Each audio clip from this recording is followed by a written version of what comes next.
सत साहिब सतगुरुदेव की जय। बंदी छोड़ कबीर साहिब जी की जय। बंदी छोड़ गरीबदास जी महाराज जी की जय। स्वामी राम देवानंद जी गुरु महाराज जी की जय हो।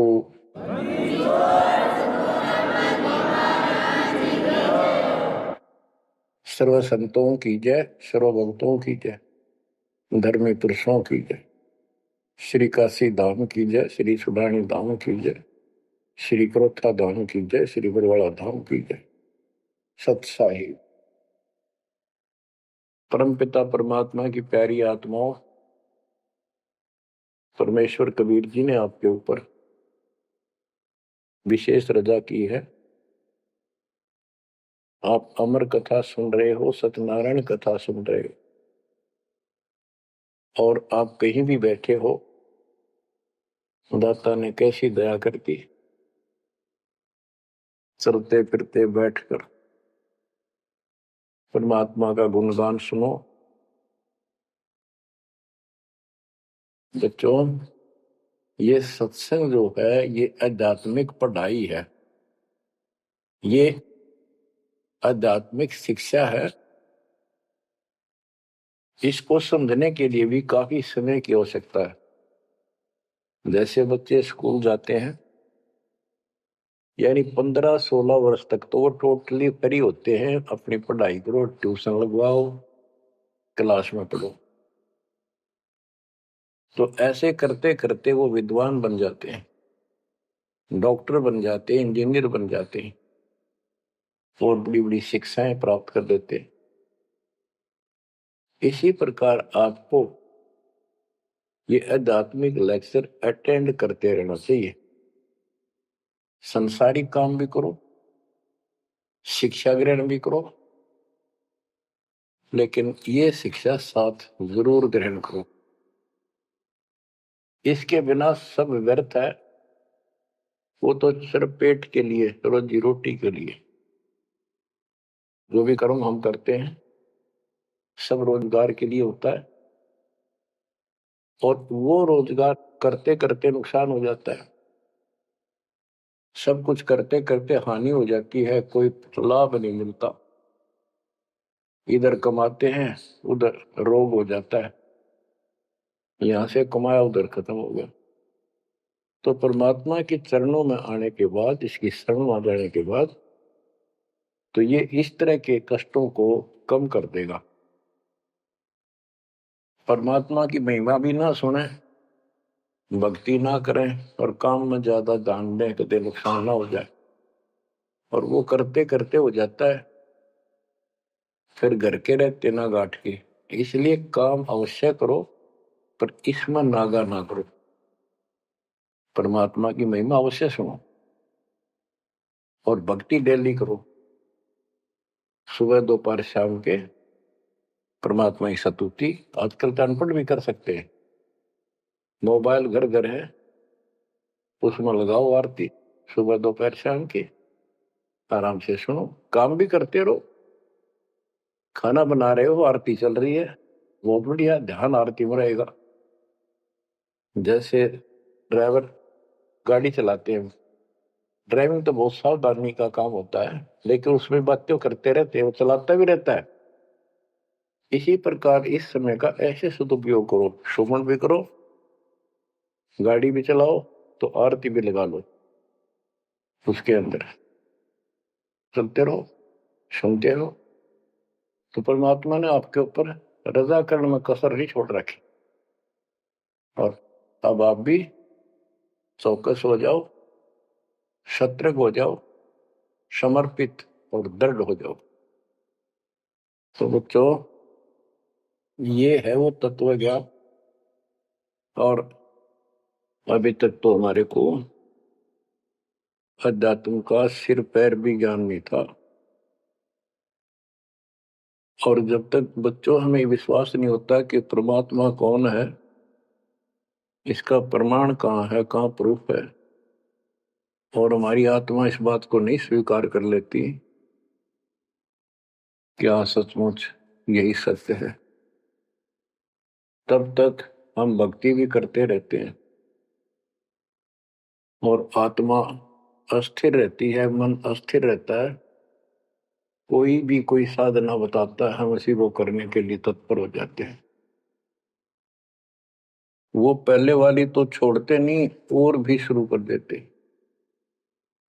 क्योंकि हमें चाह है परम पिता की। हमें इस बात का एहसास है कि एक शक्ति है जो हमारे दुखों का निवारण करती है, किस्मत से भी अलग देती है। किस्मत में दुख आया, प्रारब्ध में कष्ट हुआ, तो हम उसके निवारण के लिए किधर झाड़ फूक वालों के पास, कहीं हाथ दिखाने गए, कहीं पहाड़ों पर किसी ने बताया वहां गए, व्रत रखने को कहा वो रखा। हमने हर तरह से कोशिश की कि कोई सुख प्राप्त हो, ज्यादा धन प्राप्त हो, लेकिन ऐसा कुछ नहीं हुआ। वैसे कभी इत्तेफाक से कोई दाव लग गया, कोई हटकर कोई ऐसा लाभ होता दिखा हो गया, वो होना तो था कर्म का, प्रारब्ध में आ गया कोई और वो सूत बैठ गया, और हम और दृढ़ हो गए उन्हीं पूजाओं पर, उन गलत साधनाओं पर जो गीता में मना कर रखा है। दास अपनी बताता है ये आपके साथ भी अवश्य हुई है, आपको अब एहसास होगा। जैसे दास बचपन से रामकृष्ण और विशेषकर विष्णु जी का, कृष्ण जी का विशेष भक्त रहा है, इसके साथ हनुमान जी के प्रति भी लगन में, तरफ में, चाह में कोई कमी नहीं थी। इस कारण से मंगलवार का व्रत रखना, किसी ने बता दिया कि सालासर एक स्थान है जहां पर हनुमान जी का बहुत प्रसिद्ध मंदिर है और वहां जाने से सारे सुख हो जाते हैं। तो दास सिरसा सर्विस करता था, हरियाणा का एक शहर है, पंजाब से सटा हुआ डिस्ट्रिक्ट है। वहां से पता चला तो दास बैठ कर ट्रेन में सालासर पहुंचा, शुरू उतरा, वहां से अन्य साधनों से वहां एक छोटा सा गांव सालासर, वहां एक छोटा सा मंदिर और उसमें एक पत्थर की मूर्ति, तो उसकी शक्ल भी ठीक ठीक हो जाता, हनुमान का वो आइडिया लगाया जाता। उस समय यह सन 1978 की बात है, ऐसा कोई वहां पर ज्यादा भीड़ नहीं होती थी, हम सुबह आराम से दर्शन कर लेते थे। हद से हद 500-400 आदमी जाते थे। फिर देखते देखते 10 साल में वहां पर टेढ़ी मेढ़ी लाइन बनने लगी, यानी 4-4 घंटे में नंबर आने लग गया। और उस दौरान जैसे भी कोई राहत मिली, जैसे सर्विस लगी, पढ़ते थे, पास होते चले गए, हनुमान जी और श्री कृष्ण की जय जयकार, हम पढ़ते थे, पास होते चले गए।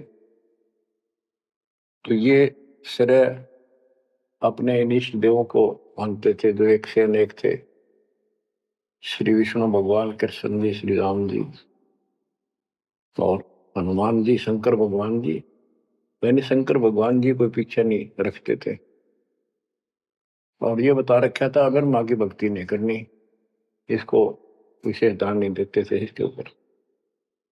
फिर भी पास हुए, सर्विस लगी, पुत्र प्राप्त हुआ, फिर संतान होती चली गई, और इतनी खुशी हुई कि सारा कुछ हनुमान जी ने, श्री कृष्ण जी ने, विष्णु जी ने कर दिया। और ये देख रहा है दास के जो कबीर नास्तिक है उनके भी ये सुख हो रहे थे। तो बात ये है, अब पता चला कि ये साधना वो सुख देने की थी नहीं जो हम इन कैसर कर रहे थे, यकीन से होगा इनको श्रेय दे रहे थे। तो बच्चों, कबीर पीछे लग गया जाऊं था मैं लोक वेद के साथ, मार्ग में सतगुरु मिले, दीपक ले दिया हाथ। इस भक्ति के सफर में हम लोक वेद के आधार से इधर उधर भटक रहे थे, सही मार्ग मिला नहीं था और कभी भी मंजिल प्राप्त नहीं कर सकते थे। ठीक है, हमारी तड़प थी तो भगवान भी मिले। जैसे वेदों में प्रमाण है, ऋग्वेद मंडल नंबर 9 सूक्त चम्मन मंत्र 3 में कि परमात्मा सबसे ऊपर के लोक में बैठा है। फिर ऋग्वेद मंडल नंबर 9 सूक्त 82 1 2 3 में, ऋग्वेद मंडल नंबर 9 सूक्त 86 के 26 27 में, ऋग्वेद मंडल नंबर 9 सूक्त 96 के 16 से 20 तक, ऋग्वेद मंडल नंबर 9 सूक्त 94 का मंत्र 2, 95 का मंत्र नंबर 1। इन सब में मिलाकर एक निष्कर्ष निकलता है कि परमात्मा ऊपर से गति करके आते हैं और यह अच्छी आत्माओं को मिलते हैं। एक कविता काव्यनों यानी लोकोक्तियों, शब्दों, वाणियों, साखियों के माध्यम से अध्यात्म ज्ञान अपने मुख कमल से बोलकर सुनाते हैं और वो एक कवि की तरह आचरण करते हुए वर्जम घूमते फिरते और अपने मुख कमल से वाणी बोल करके भक्ति की प्रेरणा करते हैं और गुप्त भक्ति के, परमात्मा की साधना के गुप्त मंत्रों का आविष्कार करते हैं। जैसे गरीबदास जी ने बताया है, कबीर साहब बताते हैं, गरीब सोहम शब्द हम जग में लाए, सार शब्द हमने गुप्त छिपाए। यानी सोहम शब्द किसी भी ग्रंथ शास्त्र में, जिनको हम शास्त्र मानते रहे हैं 600 साल पहले पहले, उनमें नहीं है। और सोहम नाम का प्रचलन बहुत पहले से चल रहा है, पर इन किताबों में नहीं था। क्योंकि कबीर साहब कहते हैं, हम बैरागी ब्रह्म पद सन्यासी महादेव, सो हम मंत्र जय शिव जी को करे हमारी शेष। उनको ज्ञान समझा सबको, ज्ञान इतना गजब का है, एक बार आत्मा जरूर पकड़ लेती है और नाम की भी इच्छा करती है, तो उस समय जब परमात्मा अपना ज्ञान सुना रहे होते हैं, काल निकल जाता है उस आत्मा से और आत्मा ध्यान से सुनती है, सत्य मान लेती है। तो इन्होंने ब्रह्मा जी ने, विष्णु जी ने, शिव जी ने सबने नाम दे दिए। इनमें सॉफ्टवेयर लगा दिया परमात्मा ने। विष्णु जी में हरियम का, शिव जी में सोम का, ब्रह्मा में ओम का, और वही आज हमारे को लगा दिया। अब हम अपना काम इनसे डायरेक्ट ले रहे हैं। तो कहने का भाव ये है कि जिस समय परमात्मा अपना ज्ञान सुनाते हैं, काल भाग जाता है। परमात्मा के वहां से आते ही काल प्रवेश कर जाता है, उनकी बुद्धि को फेर देता है। इसी कारण से दोबारा इन्होंने परमात्मा की वाणी सुनी नहीं, विचार नहीं सुना और ये धोखा खा गई। हमने भी बहुत बार धोखा खा लिया, सैकड़ों बार हम ये कष्ट उठा चुके और ये धोखा खा चुके हैं। तो अपने भगवान को छोड़कर इन बकवादा बड़े रहे। मानुष जन्म पाएकर खोवे, सतगुर विमुखा युग युग रोए। बच्चों, गरीब सतगुर संगत छोड़कर लाख वर्ष जप कीन, इंद्रिय क्रम ना मोक्ष होए, अरे काल के आदि। जैसे आपको बार बार समझाया जाता है कि सतगुरु से विमुख होने के बाद हम आज से 600 वर्ष पहले परमात्मा से विमुख हुए थे। उसके बाद हम पता नहीं किन किन धर्मों में जन्मे, कभी भक्ति की कभी ना की। भक्ति करते थे और भक्ति ही नहीं थी, लेकिन मालिक फिर भी हमें उन प्रत्येक मानव शरीर में मिले हैं और सच्ची राह दिखाई है। हमने कुछ दिन की साधना अवश्य की है, फिर छोड़ दी, और जिसके कारण परमात्मा हमें चार्ज कर गए। उस चार्जिंग के कारण आज तक आपके हृदय में मालिक की चाह और भक्ति की तरफ बनी हुई थी और मनुष्य जीवन मिलते रहे। क्योंकि हम 600 साल पहले गुरुद्रोही नहीं हुए थे, सतगुरु विमुख हो गए थे। सतगुरु विमुखा युग युग रोए, मानुष जन्म पाकर खोए। एक उदाहरण देता हूं। एक राबी नाम की लड़की, जिसको राबिया भी कहा, मुसलमान धर्म में जन्मी, वह पिछले सतयुग से मालिक के उनके साथ लगे थे अपनी बेटी को अपनी आत्मा के। गरीबदास जी ने बताया है कि कबीर साहब बताते हैं, दो दिन मेरी शरण है, यानी एक बार किसी युग में चाहे वो 10 दिन भी नाम ले ले फिर छोड़ दिया वो, मालिक उसको अपने खाते में लिखता है और फिर उसको धीरे धीरे धीरे धीरे, देखो अपने पिता को देखो हमारे लिए कितना कष्ट उठा रहे, उसको धीरे धीरे चार्ज करते रहते हैं, चार्ज करते रहते हैं, भक्ति की तरफ जन्म जन्मांतर बढ़ाते रहते हैं।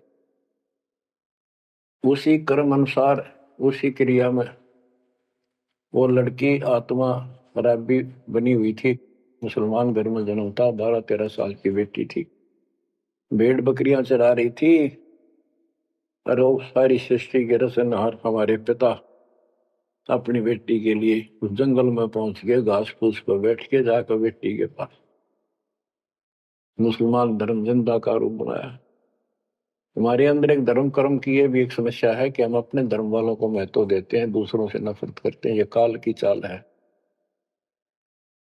इसलिए दाता सौ सब क्षेत्र में करूं अपने धन के काज, हिरण्यकशिपु जो मार दूं नरसिंह धर के साथ।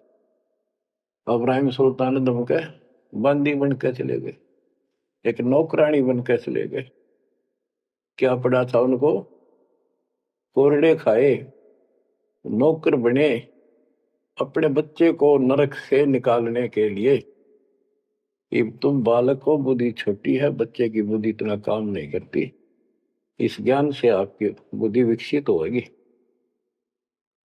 आप कुछ दिनों में संकेत समझने लग जाओ। अब जैसे राबी को मालिक ने समझाया,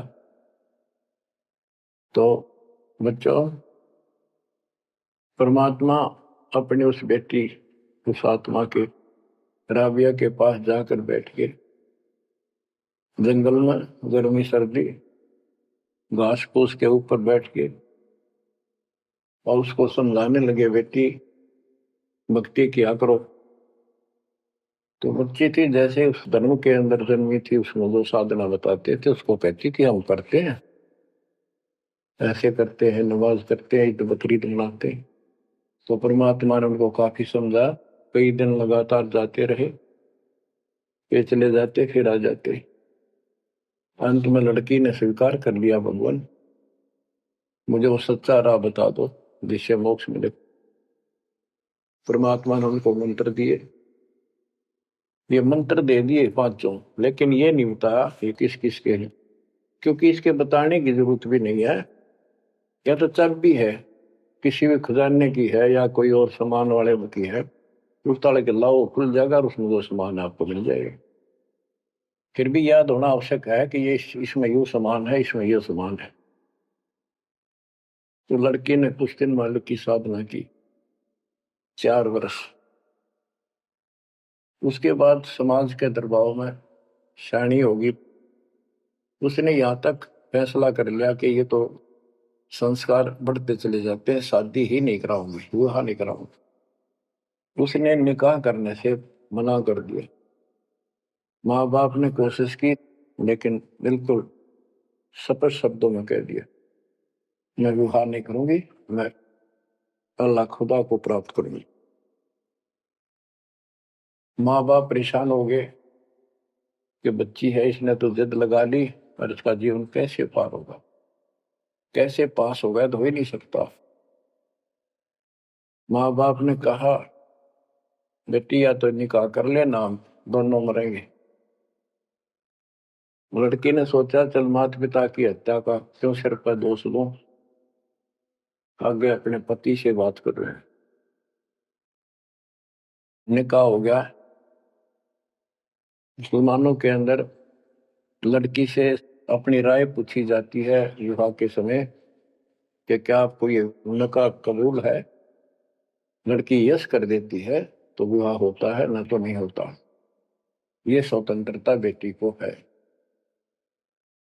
उसने यस कर दी, विवाह होगा। उनका पति बहुत बड़ा अधिकारी था, अफसर था, साहब था। मुसलमानों में एक से अधिक विवाह भी हो जाते हैं, सामान्य बात है। तो उसने यही विचार किया था कि तो शादी और कर लेगा, वहां दबाव बनाऊंगी ना तो मर जाऊंगी और क्या इलाज है। तो उसने अपने पति से अपना उद्देश्य बता दिया, मैं भक्ति करना चाहती हूँ, मेरी कतई तमन्ना नहीं है कोई शादी और बच्चे पैदा करने की। यदि आप मेरे साथ जबरदस्ती करोगे तो मैं सुसाइड करूंगी। उनका पति भगवान से डरने वाला मुसलमान था, वास्तव मुसलमान था। उसने कहा, राबिया आपने निकाह कबूल क्यों किया, ये बता। उसने कहा कि मेरी मजबूरी थी, मेरे माता पिता मर जाते, मैं वो दोष नहीं लेना चाहती थी, उनका भी काम बन गया। कि आप बताओ आपका क्या इरादा है।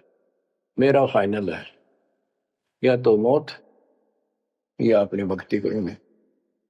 इतना दृढ़ विश्वास देखकर उसने कहा कि राबिया कोई बात नहीं, आप भक्ति करो, मैं अल्लाह के मार्ग में बात नहीं बन सकता, मैं भी भगवान से डरने वाला हूं। लेकिन जैसे आपकी लोक लाज के कारण आपके पिता की समस्या प्रबल थी, इसी प्रकार समाज हमारा भी है, लोक लाज हमें भी है। आप मेरी दृष्टि में, मेरी तरफ से तो मेरी सिस्टर होगी, समाज की दृष्टि में मेरी वाइफ बनकर रहना होगा। वो बोली मुझे मंजूर है। उसके लिए अलग व्यवस्था कर दी, अपनी भक्ति कर, किसी चीज की कमी नहीं आने देंगे। उसने अपनी और शादियां कर ली। अब वो 50 साल की होगी, सब देखा कि ये तो बिल्कुल देवी का रूप है, पलक भी उठाकर नहीं देखती। ये पिछले संस्कार थे, वो बैटरी चार्ज थी, उसमें चाह थी, आगे बैटरी लगी नहीं है, धीरे धीरे नष्ट होगी। या रोड मारा काल मारी, ये बहुत बड़ा षड्यंत्र है। सतगुरु कबीर साहब ने इसको कोई खोल नहीं सकता, इसे बचा भी नहीं सकता। इसलिए सतगुरु की शरण नहीं छोड़नी चाहिए। उसने अपने पति, जो संसारिक दृष्टि के पति से कहा कि मैं हज करने जाना चाहती हूँ। उसके पति ने कहा, बहुत खुशी की बात है, मुझे पुण्य मिलेगा आपके सहयोग में, और कोई व्यवस्था ऊंट घोड़े की करवा देता हूँ, उस पर आराम से बैठ कर जाइए। बोली नहीं, मैं पैदल जाऊंगी, क्योंकि ये आस्था हमारी भगवान के प्रति अहंकार में नहीं, ऐसे जावा तो और बढ़िया रहे, ये वो शुरू से धारणा है। उस समय साधन भी नहीं होते थे, ऊंट घोड़े होते थे, रेगिस्तान में ऊंट ही चलते थे। वो बोली नहीं, मैं पैदल जाऊंगी। राबिया पैदल जा रही थी, रास्ते में कुआं था, उसमें बाल्टी और रस्सा नहीं था। एक कुतिया वहां पर बहुत बुरी तरह रो रही थी, कभी कुएं की तरफ जा रही थी, राबिया के चरणों की तरफ आ रही थी। वो समझ गई कि प्यासी है और साथ में बच्चा है, मरेगी की बच्चे भी मरेंगे। आओ देखा ना ताओ देखा, दया बिना दरवेश कसाई। वो दरवेश थी, संत थी, दयालु थी, असली मुसलमान थी। उसने अपने बाल पाड़े सिर के, रस्सी बनाई लंबी, वो 100 फुट नीचे पानी होता था, और फिर अपने कपड़े निकाल कर शरीर के उसके बांध कर नीचे भिगो के बाहर टपकाए, निचौड़े एक मटके के टूटे हुए पात्र में। कुतिया ने जी भर का पानी पिया, और लड़की ने अपने जो सिर के बाल पाड़े, थोड़ा बहुत खून निकला था, रक्त, ब्लड को साफ किया, कपड़े पहन लिए, मक्का के लिए चलने लगी। वो मक्का उठ के कुएं के साथ आकर खड़ा हो गया। लड़की ने तो जाना ही मक्का में था, एकदम प्रवेश कर गई। उधर इब्राहिम सुल्तान अदम की पहले बॉडी में वो आत्मा गई हुई थी, क्योंकि परमात्मा उनको भी प्रेरित करते हुए आ रहे थे। जो इब्राहिम सुल्तान अदम बाद में सम्मान बना, तो जिनको ये ज्ञान हो जाता था, वो अपने धार्मिक मेलों में जरूर जाते थे औरों को समझाने के लिए। तो इब्राहिम सुल्तान अदम वाली आत्मा वहां गई हुई थी, लोगों में चर्चा हुई, वे मक्का गया कहाँ। हद होगी, मंदिर ही नहीं है यहाँ पर। तब अब्राहिम सुल्तान अदम कहता है, गरीबदास जी बताते हैं, सुल्तान अदम मक्के गया, मक्का नहीं मकान, गया रांड के लेन को यूं कह अदम सुल्तान। लोग बोले रे क्या बोल रहा था, फिर इतने में वो मक्का वापस आ जाता है। और उसमें से राबिया निकली। राबिया देखी, लोग भाग कर प्रवेश किया, देखा तो एक राबिया ने, एक लड़की, उसने अपना परिचय दिया। पूरे मुसलमान समाज में ये बात फैल गई, चर्चा का विषय बना कि भक्ति हो तो राबी जैसी, भक्ति हो तो राबी जैसी। जिसके लिए मक्का उड़कर चला गया जहाज के समान, एयरप्लेन के समान। तो वह हज के लिए गए हुए व्यक्ति अब्राहिम सुल्तान से बोले, अरे भले आदमी, तो एक देवी को क्या कह रहा था, गया रांड के लेने को, नो कह तुम सुल्तान, एक नकमी आत्मा को यो मक्का लेने गया है। तेरा तो भाई दिमाग खराब हो गया, इसी देवी के बारे में ऐसे शब्द बोले, तुझे पाप लगेगा, दोजख में जाएगा। तब उसने उनको बताया, ये कभी आत्मा इसके लिए आए थे, इसको वहां मिले थे ऐसे ऐसे, और इसने वो सत भक्ति छोड़ दी। क्योंकि परमात्मा साधु रूप में कहीं प्रकट हो जाते हैं, ये उनका एक नियम है, अच्छी आत्माओं को मिलते रहते हैं। तो उस अब्राहिम सुल्तान वाली आत्मा को बताया था कि ऐसे एक राबी नाम की बेटी है, उसको भी मैंने ज्ञान दिया, पर नालायक ने वो भक्ति छोड़ दी, दुख पाओगे। तो उसने बताया कि इसको सत भक्ति मिली थी, डरे डोना ही है यार, उस पिछली साधना के कारण ये सब कुछ हो रहा है। परंतु उन लोगों के अबन में कहाँ समाने वाली थी ये बात, दो अक्षरों में। उस जीवन को पूरा करके वो लड़की, वो आत्मा अगले जन्म में एक बांसुरी नाम की लड़की बनी, जन्म हुआ। धार्मिक शब्द सुनाया करती थी, बड़ी परमर की प्रेरणा थी, उसमें भी अनमैरिड रही वो। और यहां तक विचार कर लिया कि ये सुना है मक्के में जो मरता है वो सीधा जन्नत में जाता है, स्वर्ग में। तो इससे बड़ी अवसर कहाँ मिलेगा, अगर दोस्ता होगी। मक्के में अपनी गर्दन काट दी और चढ़ा दी, सब जगह ये चर्चा होगी, भाई बांसुरी तो जन्नत में जाएगी, सिद्ध दरवाजे खुले हैं। अब बताओ, वो तो लोक वेद था, तत्व ज्ञान क्या कहते हैं। उसके बाद वो लड़की अगले जन्म में फिर लड़की रूप में जन्मी, युवा होकर वैश्या का जीवन दिया, सारा जीवन गंदे कर्म करो, एक भी अच्छी सोच नहीं, छोड़ दिए कर्म काल में। मानुष जन्म पाएकर खोए, सतगुर विमुखा युग युग रो। वो फिर मर गई उस गंदे जीवन को भोग, पाप इकट्ठे करके ढेर लाग। उस 3-4 साल की साधना से उसको मनुष्य शरीर मिलते रहे। उस दौरान परमात्मा ने कोशिश की, लेकिन वो रंग में रंग चुकी थी। बांसुरी वाले में खुद गायक बन गई, लोग प्रशंसक हो गए, बड़े बड़ी अल्लाह का ज्ञान सुनाती है। और वैसा बनने के बाद उसी कर्म वैसे फूट लिए, अच्छे बात समझ में नहीं आई।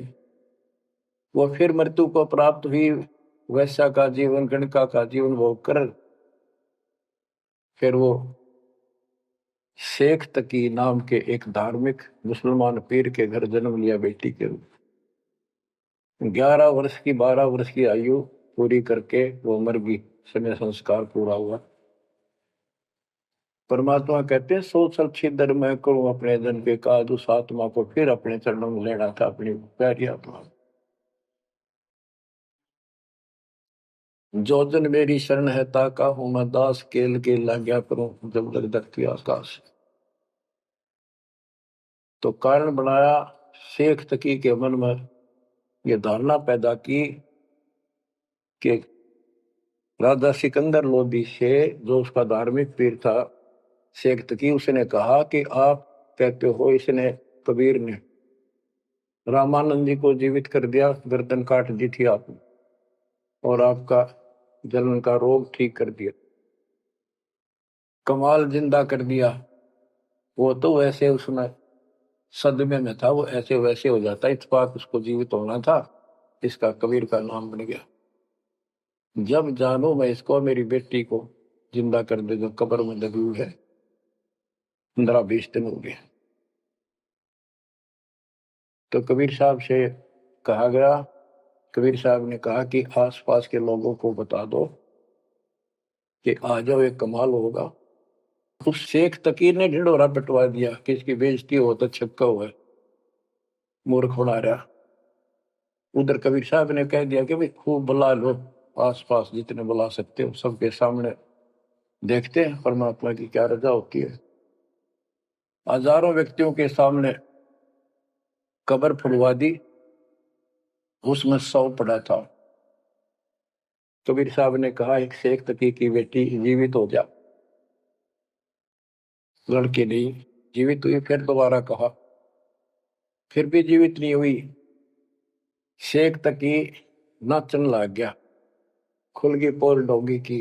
देखो ये बकवाद करता था, सुन लो भाई, है डोंगी पाखंडी झूठा। तो परमात्मा ने कहा कि शेख तकी तू कोशिश कर ले। तो और दूसरे बोले जी ये कुछ करने दोगा होता था, अपनी बेटी ने कौन मिट्टी में दाबा है, आपका दया करो। तब कहा है कबीर की बेटी जीवित हो और बाहर आ बेटा। इतना ही कहना था, सारा शरीर में कंपन हुई, डेड बॉडी जीवित होगी, और उठ के बेटी बाहर आ गई। मालिक के चरणों में मस्तक टेका। 1.5 घंटा तक अपनी पिछली गलतियां और कबीर भगवान की समर्थता सबके सामने बताई, और कहा कि ऐसे ऐसे मुझे भगवान मिले थे अल्लाह, ये खुद अल्लाह अकबर है, पूरी सृष्टि के रचने वाले, सबके दुख दूर करने वाले। मेरे कर्म फूट गए, मैं इनको छोड़कर ऐसे ऐसे गंदे जीवन जी के मैं आज फिर इनकी कृपा हुई, मेरे जीवन शेष नहीं था। पशु पक्षी बनने वाली लाइन में खड़ी थी, ये परमात्मा वहां पहुंचे और धर्मराज के दरबार में मुझे पेश किया, वहां से मेरे कागज निकाल दिए और मुझे साथ लेकर यहाँ के छोड़ा।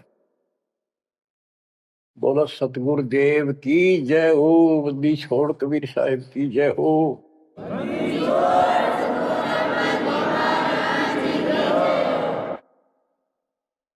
तो कबीर साहब ने कहा बेटी जा अपने पिता के साथ, शेख तकी के साथ। वह बेटी बोली मुझे अपना पिता मिल गया, अपना मालिक मिल गया, इस कर मेरा संस्कार इतना ही था। आप मेरे पिता हो, सारी सृष्टि के मालिक हो, मैं तो आपके साथ रहूं। अपने गुरु के मैं संग संग होली, अपने गुरु के मैं संग संग होली, सखेरे मोहे नेकन आई लाज, आज मोहे गुरु दर से दिखाए। बच्चों यह बात तो बनेगी ऐसे ही। एक देसी कहावत है, पानी तो झील में नीचे के स्थान पर आके ही टिकेगा।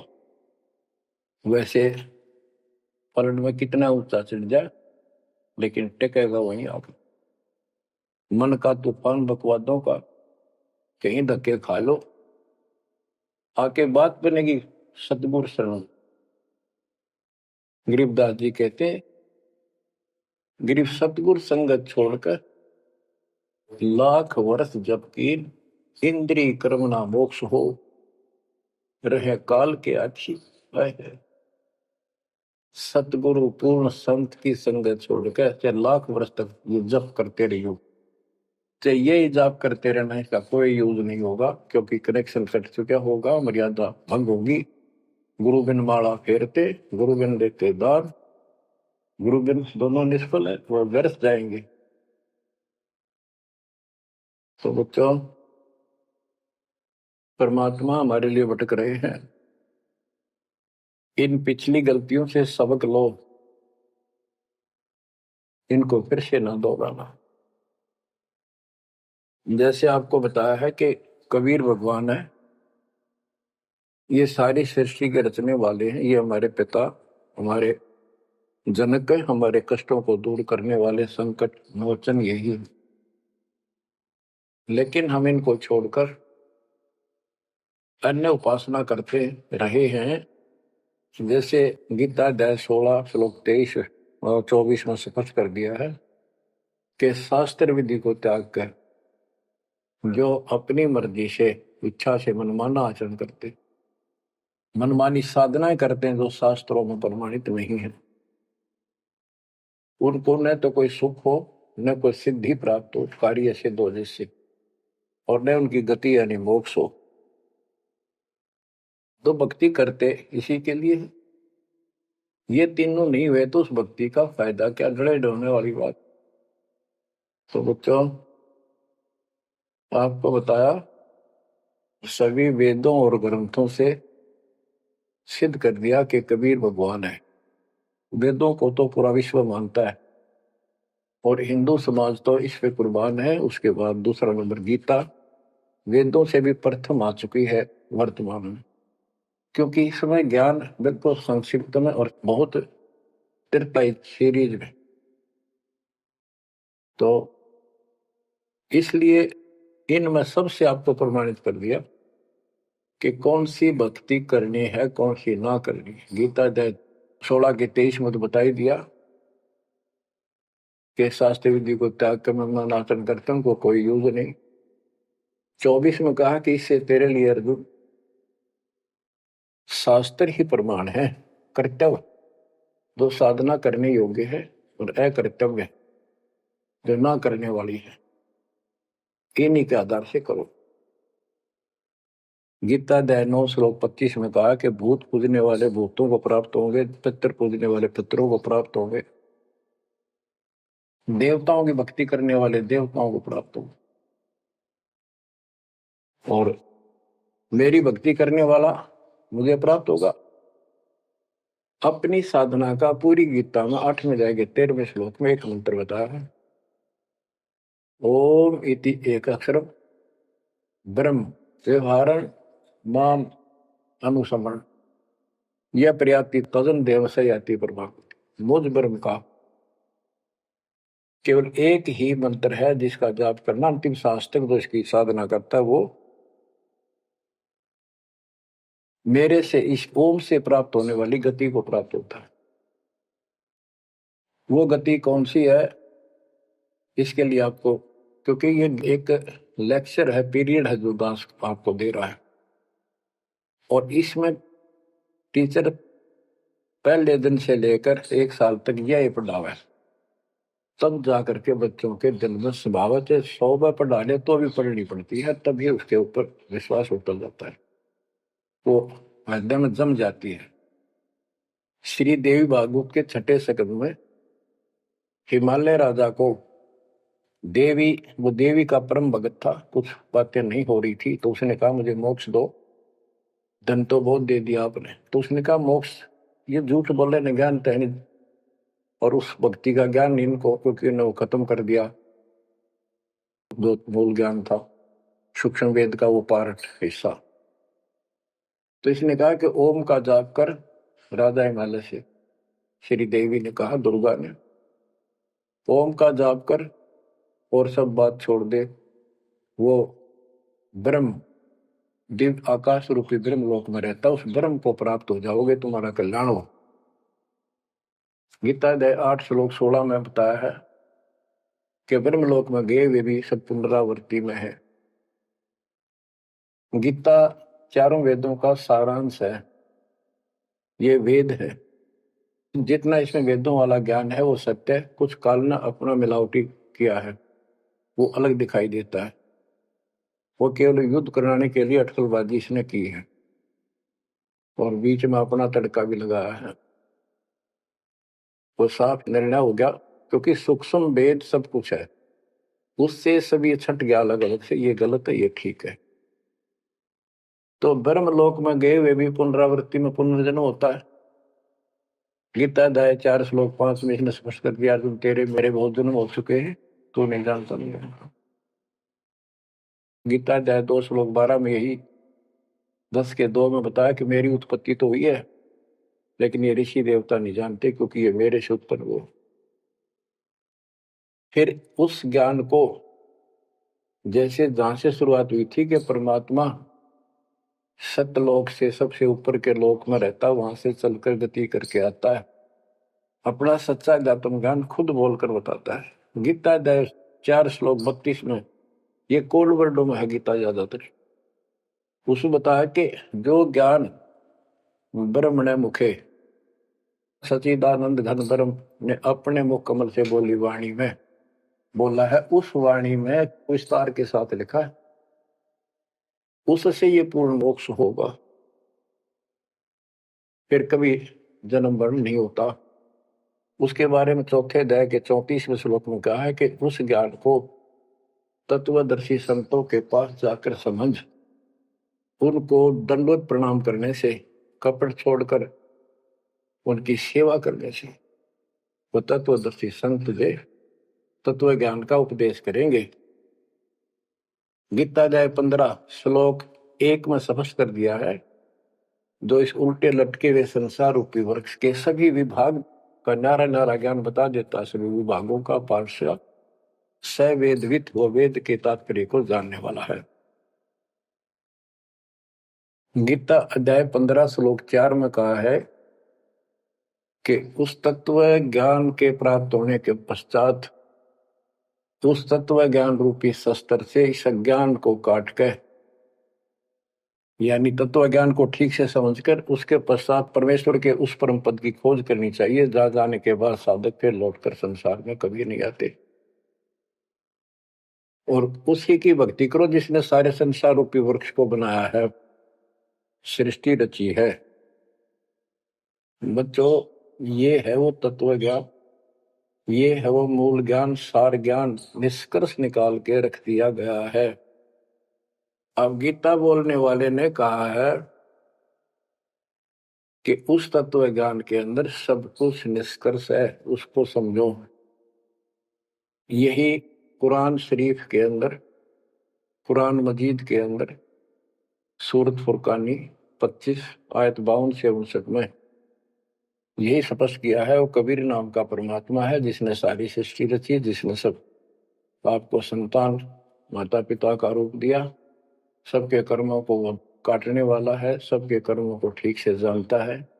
6 दिन में सृष्टि रच के जो 7वें दिन तख्त पर जा विराजा, उसकी खबर किसी बाखबर से पूछो। गरीबदास जी कहते, वेद कतेब एक है भाई, और वेद कतेब का ज्ञान है दूर, वो संतों का मार्ग दूर। ये अधूरा ज्ञान है, जब इसमें स्पष्ट है ही नहीं, जब ये कह दिया कोई और बताओगा तो वो और अब आपके सामने है, आपको प्राप्त हो चुका है। अब भी बच्चों नहीं समझोगे तो कौन सी विधि अपनाएं जो आपकी आंखें खोले। कबीर द्वार धनी के पड़ा रहे, धक्के धनी के खावे, 100 काल झकझोरी पर द्वार छोड़ नहीं जावे। अब आपने इतना करना है, इस ज्ञान को समझकर मालिक से दूर ना होना, सतगुरु विमुखा मत हो जाना। इसमें आपको अच्छा लगे चाहे कोई कष्ट लगे, वो कष्ट भी गॉड गिफ्ट होगी। हो सकता पता नहीं कौन सा पाठ सा कष्ट आपका हल्के में टल रहा हो, पर जल्दी ना करया करो, और तो धरती पर कहीं जा रही हो तुम्हें कभी राहत नहीं मिलेगी। तो बच्चों, मानत ना मन मोरा साधो, मानत ना मन मोरा रे, बार बार मैं ये समझाऊं, जग में जीवन थोड़ा रे, बार बार मैं ये समझाऊं, जग में जीवन थोड़ा। दुविधा दुर्मति चतुराई में जन्म गया नर तोरा रे, अब भी आने में लो सत्संग में, करो गुरु ज्ञान पर गौरारी। अब भी आने मिलो सत्संग में, करो गुरु ज्ञान पर गौरारी। शरण पड़े को गुरु संभाले, जानिक बालक भोला रे। कह कबीर तुम चरण चित राखो, जो सोई मैं डोरा रे।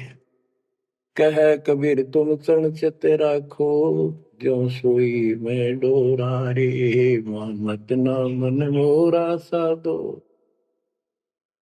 मानत ना मन मोरा रे। बार बार मैं ये समझाऊं, जग में जीवन थोड़ा रे। बच्चों, जैसे धागा सुई में चिपका रहता है, ऐसे लटके रहियो परमात्मा के दास के चरणों, मोक्ष मिलेगा सत साहिब।